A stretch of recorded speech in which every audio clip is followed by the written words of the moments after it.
तो आप देख रहे हैं 5 की बात। मैं हूं आपके साथ तुषार कौशिक। भारत में कोरोना मरीजों का आंकड़ा बढ़ गया है और अब तक देश में 24,506 लोगों में कोरोना का संक्रमण देखा गया। देश भर में 5,063 लोग ठीक हो चुके हैं। 775 लोगों की मौत हुई है। दिल्ली में अब तक 2514 केसेस मिले हैं। 290 मामले अकेले पुरानी दिल्ली से हैं। उत्तर प्रदेश में अब तक 1777 लोगों में संक्रमण है। 26 लोगों की यूपी में मौत भी हो चुकी है। तो आपको बता दें कि 24,000 से ज्यादा का यह आंकड़ा पहुंच गया है। और अब आपको बताते हैं कोरोना का अपडेट पूरे देश का क्या है। उत्तर प्रदेश, पहले देश की बात करें तो 24,506 संक्रमण वाले मरीज यहां पर हैं। इसमें दिल्ली की बात करें तो 2514 संक्रमित हैं, 857 ठीक हुए हैं, मौत हुई है 53। महाराष्ट्र, वहीं हरियाणा की बात करें तो 280 संक्रमण है, 186 ठीक हुए हैं, 3 की मौत हुई है। तो वहीं उत्तर प्रदेश के 1778 संक्रमित हैं, 248 ठीक हुए हैं, 26 की मौत हुई। उत्तराखंड में 48 संक्रमित मरीज सामने आए हैं। वहीं महाराष्ट्र में 6,817 सबसे ज्यादा मरीज सामने आए, ठीक हुए 957 और 301 की मौत हुई है। तो वहीं आंध्र प्रदेश में 1016 मामले सामने आए, 171 ठीक हुए हैं और 31 की मौत हुई है।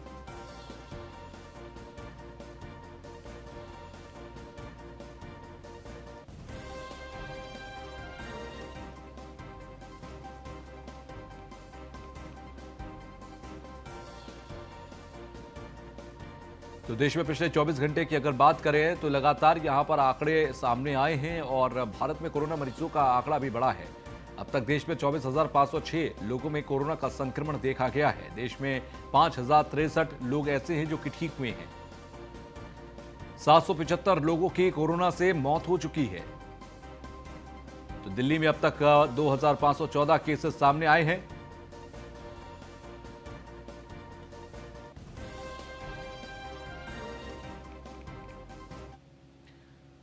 खबर सुल्तानपुर से है, जहां पर पूर्व विधायक संतोष पांडे ने एटा की घटना पर दुख व्यक्त किया और मुख्यमंत्री से आग्रह करते हुए कहा कि एटा में जिस तरह से हत्या की गई अत्यंत हृदय विदारक है। इस घटना से घोर निंदा करते हैं और सरकार से अनुरोध करते हैं कि शीघ्र से शीघ्र दोषियों के खिलाफ कठोर से कठोर दंडात्मक कार्रवाई करें। जिस प्रकार से पिछले कुछ दिनों से ब्राह्मणों के साथ ऐसी घटनाएं हो रही है, निश्चित रूप से दिल को दहला देने वाली है। माननीय मुख्यमंत्री जी से आग्रह करता हूं कि इन घटनाओं पर विशेष रूप से ध्यान आकृष्ट करें। अगर लॉकडाउन की स्थिति ना होती तो मैं इन सबके बीच तत्काल पहुंचता, लेकिन उस परिवार के साथ मेरी संवेदनाएं हैं और मैं हर संभव मदद के लिए तैयार हूं। इस परिवार के साथ ऐसी दुख की घड़ी में 20,000 रुपए की आर्थिक मदद का आश्वासन देता हूं। आज अभी न्यूज़ वन इंडिया की माध्यम से मैं अभी सुना हूं कि एटा में श्रृंगार नगर में विप्र समाज के 5 एक ही परिवार के 5 सदस्यों की बहुत निर्मम तरीके से हत्या हुई है। सबसे पहले तो मैं इस घटना की कड़ी निंदा करता हूं, भर्त्सना करता हूं और योगी सरकार से मांग करता हूं कि आपकी पुलिस इस घटना को जो छुपाने का काम कर रही है, ऐसा ना करें। कठोर से कठोर कार्रवाई करें और इसमें न्याय दिलाएं। जिस तरह से उत्तर प्रदेश में विप्र समुदाय के लोगों की हत्याएं हो रही हैं, चाहे वो रायबरेली में हुआ हो सामूहिक हत्याकांड, चाहे वो इलाहाबाद में हुआ हो और चाहे बागपत में हुआ हो, चाहे महोबा में हुआ हो, और आज ये जब पूरा देश भगवान परशुराम जी की जयंती मना रहा है, उसी में इतना बड़ा कष्ट आज देखने को मिल रहा है। मैं सरकार से मांग करता हूं कि दोषियों के खिलाफ कड़ी से कड़ी कार्रवाई की जाए और अगर ये लॉकडाउन नहीं होता तो मैं सबसे पहले उस परिवार में पहुंचता। मैं अपनी तरफ से केवल यही कहना चाहता हूं कि परिवार को भगवान इस असहनीय पीड़ा में दुख सहने का जो है साहस दे।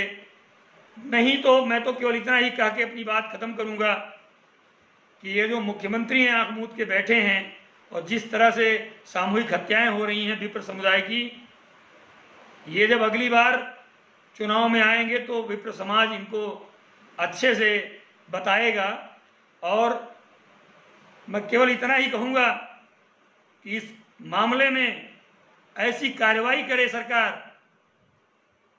कि इस तरह के अपराधियों पर नकेल इतनी तरीके से कसे कि दोबारा इस तरह की घटनाएं प्रदेश और देश में ना हो। और अगर ये कोरोना महामारी नहीं होती तो आज मैं सबसे पहले वहां पहुंचता और मैं अपनी तरफ से उस परिवार को आर्थिक मदद 2 लाख रुपए की घोषणा करता हूं और पूरे कानूनी मदद की बात करता हूं, चाहे लोअर कोर्ट हो चाहे हाई कोर्ट हो। जिन अपराधियों ने जघन्य कृत्य किया है मैं उनको किसी भी हालत में छोड़ूंगा नहीं।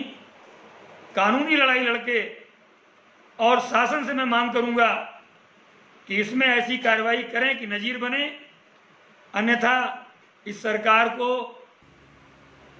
आम जनता माफ नहीं करेगी।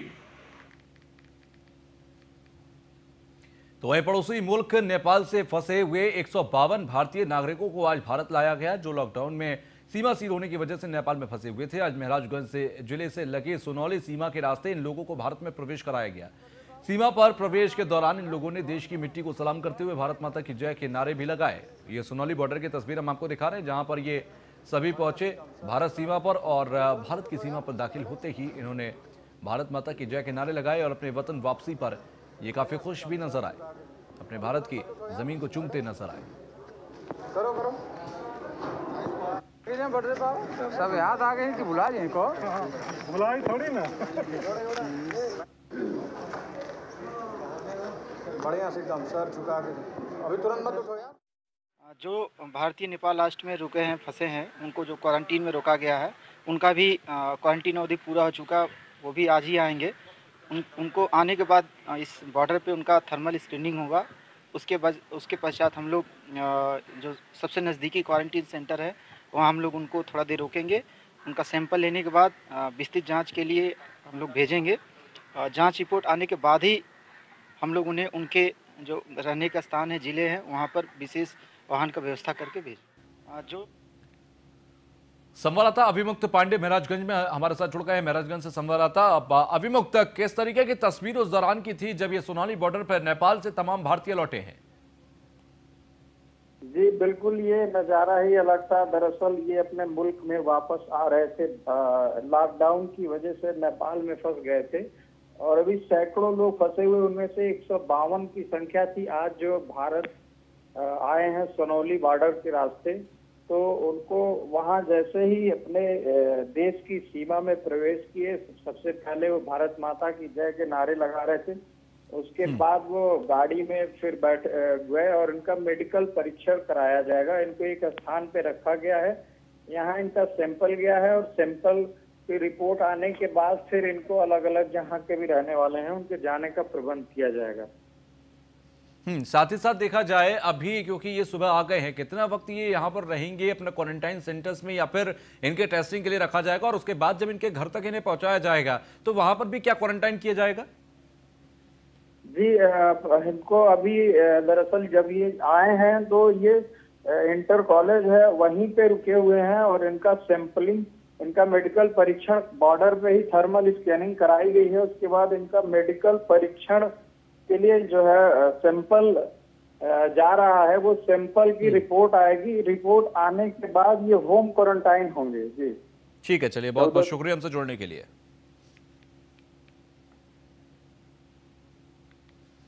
तो वहीं हाथरस जिले के हसायन कस्बे के अंदर कोरोना वायरस जैसी महामारी को लेकर लोग गंभीर नहीं हैं। लॉकडाउन के दौरान जिलाधिकारी के आदेश पर सुबह 7 बजे से 11 बजे तक जब बाजार खुलते हैं तो केवल जरूरतमंदों को आवश्यक वस्तुएं ले जाने के लिए निर्देश दिए गए हैं और इस समय सोशल डिस्टेंसिंग का ख्याल रखने के निर्देश भी दिए गए हैं। लेकिन जमीनी हकीकत कुछ और ही है।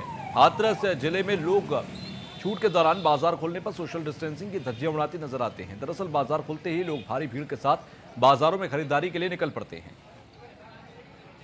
तो घरों से निकलने के दौरान की ये तस्वीर हम आपको दिखा रहे हैं। लोग घरों से बाहर निकल आए, कुछ दुकानें खोलने की उन्हें छूट मिली है, लेकिन इस दौरान कई ऐसी तस्वीरें भी देखने को मिली जहां लोग कपड़े की और मोबाइल की, इलेक्ट्रॉनिक्स की सभी दुकानें खोलकर बैठे थे।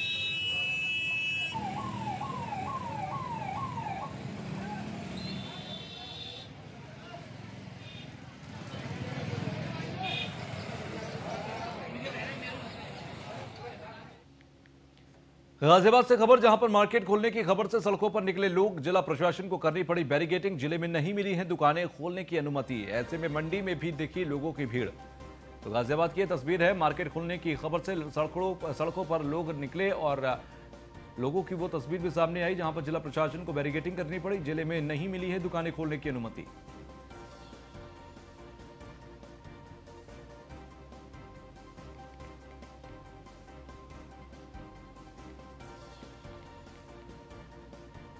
तो जिला प्रशासन को बैरिकेडिंग भी यहां पर करनी पड़ी लोगों को रोकने के लिए।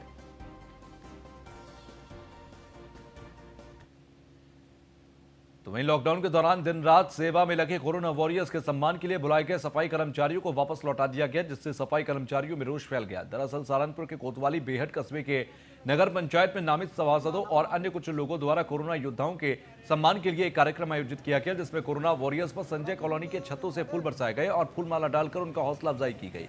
इस दौरान सम्मान के लिए बुलाए गए सभी सफाई कर्मचारियों को वापस लौटा दिया गया, जिससे सफाई कर्मचारियों में रोष फैल गया। सफाई कर्मचारियों का कहना है कि उन्हें सम्मान के लिए बुलाया गया था, तो सम्मान के बजाय उनकी बेइज्जती कर दी गई।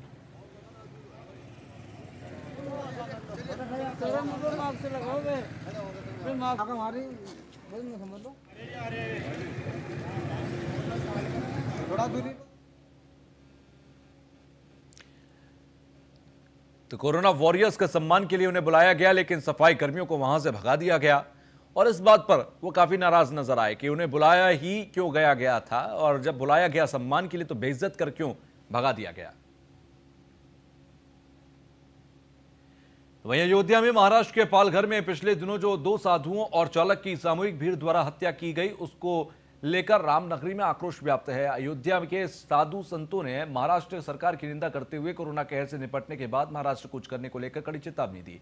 श्री राम मंदिर तीर्थ क्षेत्र ट्रस्ट के अध्यक्ष महंत नित्य गोपाल दास जी के उत्तराधिकारी महंत कमल नयन दास ने कहा कि उद्धव के लचर रवैये से बाला साहब की आत्मा भी दुखी होती होगी। शव यात्रा में जा रहे असहाय साधुओं की पीट कर हत्या कर देना जघन्य पाप है। श्री राम बल्लभा कुंज के अधिकारी महंत राजकुमार दास ने भी केंद्र सरकार से मांग की है।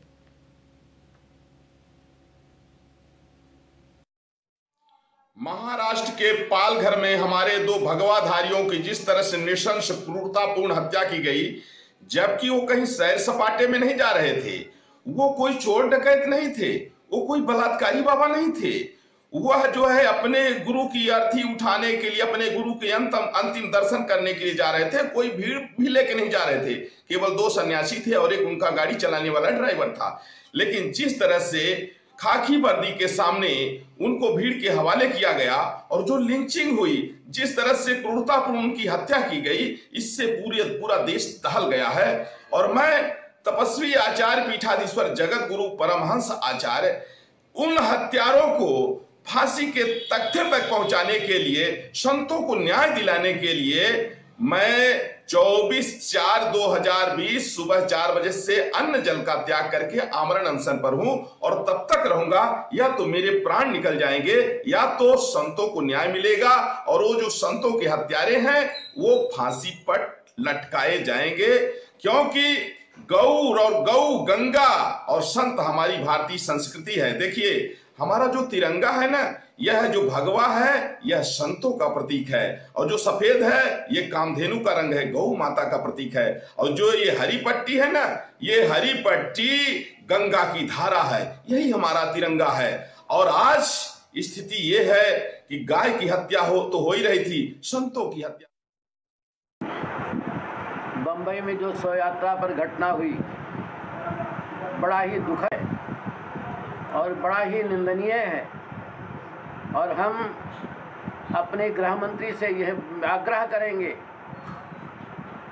यह आदेश देंगे कि ऐसे राष्ट्र विरोधी तत्वों से सख्ती से निपटा जाए, इनको कठोर से कठोर दंड दिया जाए।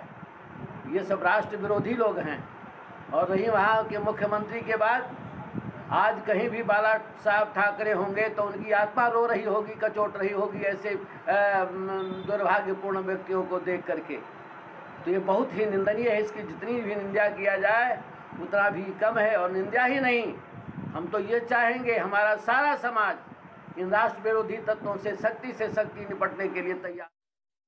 जिस तरह अभी तत्कालिक महाराष्ट्र के पालघर जिले में 2 संतों की और उनके चालक की हत्या हुई, ये अति निंदनीय है। और जिनके द्वारा घटना कारित की गई है उनको शीघ्राति महाराष्ट्र सरकार गिरफ्तार करके कठोरतम कार्रवाई करे, जिससे ऐसे निर्दोष और जो संत हैं वो देश में थे, उनको अपराधी की तरह पीट रहे थे। वीडियो वायरल हो रहा है सोशल मीडिया पर।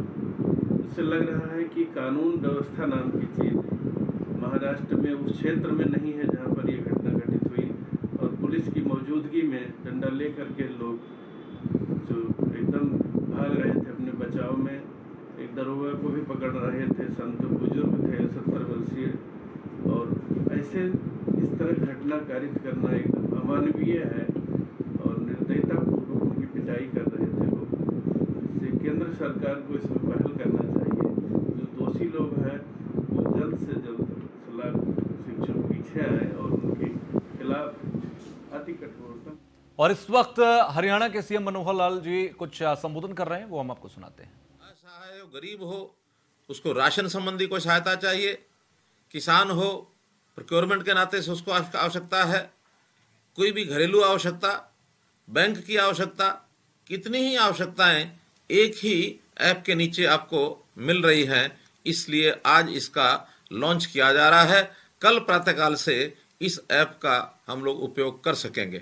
अब मैं कुछ जानकारियां आपको और इस संदर्भ में इस समय की देना चाहता हूं। कोरोना के संबंध में जैसे हमको पता है कि हरियाणा अन्य प्रांतों की तुलना में काफ़ी ठीक दिशा में आगे बढ़ रहा है और हम इसको रोक पाने में सफल हो रहे हैं। वर्तमान में 12 जिले ऐसे हो गए हैं, आज एक भी पॉजिटिव केस उन जिलों में नहीं है, अर्थात वो ग्रीन जोन में आ गए हैं। इसी प्रकार पिछले 18 दिन से, यानी एक प्रकार का जो डबलिंग रेट है देश भर में, तो 7 दिन डबलिंग रेट है। हर 7 दिन बाद पॉजिटिव केसेस की संख्या डबल हो जाती है। हरियाणा में 18 दिन के बाद ये डबल हो रहे हैं केस, अर्थात हमारी आगे कोरोना के जो पीड़ित केसेस की संख्या बढ़ने में हमें बहुत सुविधा हो रही है कि हम नहीं बढ़ पा रहे हैं। और हमारा जो ग्राफ है वो एक जिसको कहना चाहिए हॉरिजॉन्टल आ गया है। हमारा रिकवरी रेट, जो भी लोग पॉजिटिव आए उनका रिकवरी रेट भी आज 68% हो गया है, जो केवल एक प्रदेश केरल से हम पीछे हैं। अन्यथा दूसरा नंबर हरियाणा का है कि आज हम 68% रिकवरी के ऊपर आ गए हैं। इसी प्रकार एक वर्ग ऐसा है जिसको सब सुविधाएं देने के बावजूद भी हम उनको सहायता नहीं कर पा रहे थे, लेकिन आज ही हमने विचार किया है कि जो हरे रंग के कार्ड जिन लोगों के पास हैं, अर्थात APL, ऐसे बहुत से लोग हैं APL कार्ड होने के बावजूद भी वो डिस्ट्रेस श्रेणी में देखे गए, उनको भी खाद्यान्न की आवश्यकता थी। जो लोग वास्तव में गरीब थे, किन्हीं कारणों से उनका BPL कार्ड नहीं बन पाया था, ऐसे लोगों को शायद अभी तक सहायता सुविधा नहीं मिल पा रही थी। लेकिन हमने विचार किया कि जिन्होंने अप्लाई किया हुआ है, कम से कम 3 महीने के लिए 30 जून तक उनको राशन की दुकान पर मुफ्त राशन देने की बात जो भी एक सूची के आधार पर नीचे से रिकमेंड होकर के आई है, ऐसी 1,40,000 लोगों को सीधा राशन देने का भी आज हमने ये पोर्टल खोल दिया है और कल से उनको डिस्ट्रेस्ड कूपन ये जारी होने शुरू हो जाएंगे। जहां तक ग्रीन एरिया जो 12 जिले मैंने बताए हैं, उनमें औद्योगिक संस्थान और वाणिज्यिक संस्थान इनके खुलने की बात है, अथवा ग्रामीण क्षेत्र में दुकानें खुलने की बात है, मोहल्लों में दुकानें खुलने की बात है। कल से उन लोगों को दुकानें खुलने की सुविधा ये हो जाएगी ताकि जो लोग अप्लाई करेंगे उनको तुरंत उसी समय उसका ऑनलाइन परमिशन देने का प्रावधान हमने किया है, ताकि ऐसे स्थानों पर भी वाणिज्यिक संस्थान, औद्योगिक संस्थान और मोहल्लों की दुकानें ये सब खुलने के लिए रास्ता साफ हो गया है। ऐसे ही जैसा हमने बताया कि सारी सुविधाएं हम दे रहे हैं, ये भी ठीक है। संकट बड़ा है, चुनौती बड़ी है, लेकिन कभी कभी कहा जाता है चुनौती जो भी चैलेंज होता है कभी कभी अवसर भी लेके आता है, अपॉर्चुनिटीज भी लेके आता है। तो हम लोगों ने उसका लाभ उठाते हुए एक बड़ा कार्यक्रम और भी चलाया है कि प्रशासनिक दृष्टि से भी, सामाजिक दृष्टि से भी जो वॉलंटियर्स यानी सेवा भाव रखने वाले लोग, इन सबको मिला करके हमने नीचे अंतिम कड़ी तक एक सिस्टम बनाया है लोकल कमेटीज का। और वो लोकल कमेटीज पूरे प्रदेश में ये लगभग 20,000 की संख्या ये बनाई जा रही है। और जहां हमने ऐप के माध्यम से सब जानकारियां आपसे लेने की कोशिश की है, वहीं हमारी जो स्थानीय ये जो कमेटीज हैं, लोकल कमेटीज, वहाँ 5 से लेकर 11 तक लोग होंगे, जिसमें सरकारी कर्मचारी भी होंगे, सामाजिक संस्थाओं के लोग भी होंगे, उसमें वॉलंटियर्स भी होंगे, उसमें सोशल वर्कर्स भी होंगे, राजनीतिक संस्थाओं के लोग भी होंगे, धार्मिक संस्थाओं के लोग भी अपने आप को शामिल करा सकते हैं। ये सब शामिल कराने के लिए वहाँ के लोकल एडमिनिस्ट्रेशन के माध्यम से अपना नाम जुड़ा सकते हैं, ताकि हम अपनी लोकल कमेटी में जाकर लोगों की सेवा कर सकें। वास्तव में जो गरीब है उसकी सहायता करना ये हमारा काम है। हाँ, यदि आप भी किसी की सहायता करना चाहते हैं अथवा सरकार के माध्यम से कोरोना रिलीफ फंड में भी आप योगदान करना चाहते हैं, वो भी आप इस ऐप के माध्यम से अथवा लोकल कमेटी के माध्यम से जानकारियां दे सकते हैं। आज एक ऐसा अवसर आया है जब हम आज़ादी के बाद एक ऐसे समय पर आकर खड़े हुए हैं कि समाज के सोचने की धारा इसको बदलने जा रहे हैं। समाज तो हरियाणा के सीएम मनोहर लाल को आप सुन रहे थे और उन्होंने साफ तौर पर तमाम सामाजिक पहलुओं पर किस तरीके से हमें पेश आना है उसका जिक्र यहां पर किया। फिलहाल महराजगंज के फरिंदा कस्बे में व्यापारी वर्ग और सामाजिक संगठनों के आगे आकर गरीब लोगों की मदद करने का बीड़ा उठा रखा है। महराजगंज के फरिंदा में व्यापारियों और युवाओं में इस क्षेत्र में भ्रमण कर रहे एसडीएम राजेश जायसवाल, सीओ अशोक कुमार मिश्रा, फरिंदा थाना अध्यक्ष अखिलेश सिंह सहित दर्जनों पुलिसकर्मियों पर फूलों की बरसा कर पुलिस का मनोबल बढ़ाने का कार्य किया है। इस दौरान फरिंदा के लोगों का कहना था कि पुलिस प्रशासन रात दिन मेहनत कर रहे क्षेत्र के लोगों से लगातार अपने अपने घरों पर रहने की अपील कर रहा है। आप लोग सहयोग करते रहिए। तो सोकर आप लोगों ने ये काम किया है। जैसा कि हम देख पा रहे हैं, जब से कोरोना वायरस का संक्रमण हमारे देश में बढ़ा है तो हमारे जनपद और हमारे लोकल की जो पुलिस है 24 आवर हमारे लिए काम कर रही है। तो हमारा भी कर्तव्य बनता है कि उनके मनोबल को बढ़ाने के लिए हम ऐसे कार्य करें, जिसके नाते हम लोगों ने हम यही चाहेंगे और सबसे चाहेंगे कि पुलिस प्रशासन जो भी कहे उनकी बातों को ध्यान में रखते हुए अपने कार्यों को करें और उनके निर्देशों का सख्ती से पालन करें। सभी जितने भी समाज के लोग हैं, मेरा अपील है उन लोगों से कि आप लोग प्लीज़ पुलिस प्रशासन जैसा भी कहे उसी हिसाब से काम करें। यहाँ हमारे डणवार के लोग कुछ नवयुवक पुलिस प्रशासन के कार्यों पर संतुष्ट होकर के इन्होंने सम्मान किया और मैं भी इन लोगों का आभार व्यक्त करता हूँ तथा इन लोगों को भी हमने शासन प्रशासन के द्वारा दिए गए निर्देशों को आगे तक बढ़ाने के लिए अनुरोध किया हूँ। जैसे आरोग्य सेतु है, आरोग्य सेतु ऐप को अपने अपने कदम 10-10 को बढ़ाएं, उनसे भी कराएं कि 10-10 को बढ़ाएं। इस तरह से इसको प्रचार प्रसार करके देहातों में भी बढ़ाने की आवश्यकता है। उसकी विशेषताएं क्या है, उसकी अच्छाइयाँ क्या है, उनके बारे में मैंने बताया इन लोगों को और इन लोगों ने भी आश्वस्त मुझे किया है कि इसको मैं आगे बढ़ाऊंगा और इसका प्रचार प्रसार कराया जाएगा। लॉकडाउन में जो समय सीमा समाप्त हो रही है उसके बाद कुछ लोग दिख रहे हैं, तो उस पर किस तरह का उनको निर्देश दिया गया है? लॉकडाउन समाप्त होने के बाद यदि कोई व्यक्ति घूमते हुए दिखाई दे रहे हैं तो उनसे सड़क पर आने का कारण पूछा जा रहा है। यदि जेन्युइन कारण है, कोई इलाज करा के आ रहा है या कहीं से आ रहा है, तो उनको पूछ करके छोड़ दिया जा रहा है। यदि कोई गलत तरीके से घूम रहा है तो उनके विरुद्ध कार्रवाई भी की जा रही है, उनके चालान भी कराया जा रहे हैं, उनको बैठाया भी जा रहा है। सर, आपके तरफ से देखा गया अनोखी पहल, कुछ लोग को आरोग्य सेतु ऐप डाउनलोड कराया जा रहा है, किस तरह की हिदायत उनको दी जा रही है? देखिए, इस समय कोरोना के कारण सभी लोग संक्रमित होने से बचाव के बारे में उनको जागरूक करना है। आरोग्य सेतु ऐप को डाउनलोड कराने की हम लोग पहल किए हैं। जो भी व्यक्ति आते हैं उनको चेक किया जाता है कि उनके मोबाइल में आरोग्य सेतु ऐप डाउनलोड है या नहीं। यदि उनको डाउनलोड है तो अच्छी बात है, नहीं है तो उनको समझाकर उनका सामने।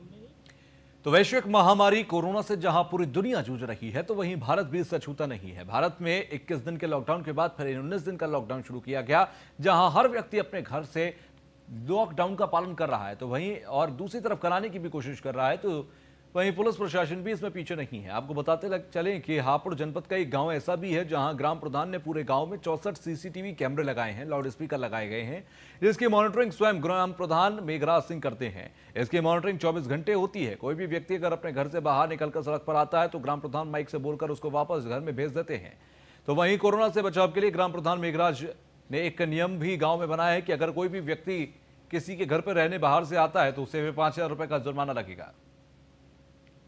कोरोना वायरस से लड़ने के लिए 64 सीसीटीवी कैमरे लगाए गए हैं, जिनसे हर गली, हर मोहल्ले, हर चौराहे पर नजर रखी जा रही है। यदि कोई व्यक्ति बाहर चौराहे पे या गली मोहल्ले में दिखता है तो उसे लाउड स्पीकर द्वारा प्रेरित किया जा रहा है कि अपने घर पर रहे, बाहर ना निकले। यदि कोई मेहमान या किसी को कोई मेहमान आता है तो उस पर 5000 रुपये का जुर्माना लगाया गया है। गाँव के अंदर कोई भी व्यक्ति अनजान या कोई मेहमान ना आए, अगर आता है तो उस पर 5000।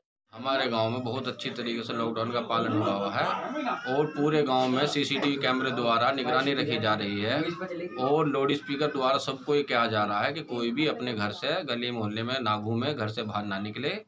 और हमारे गांव में बहुत अच्छे तरीके से।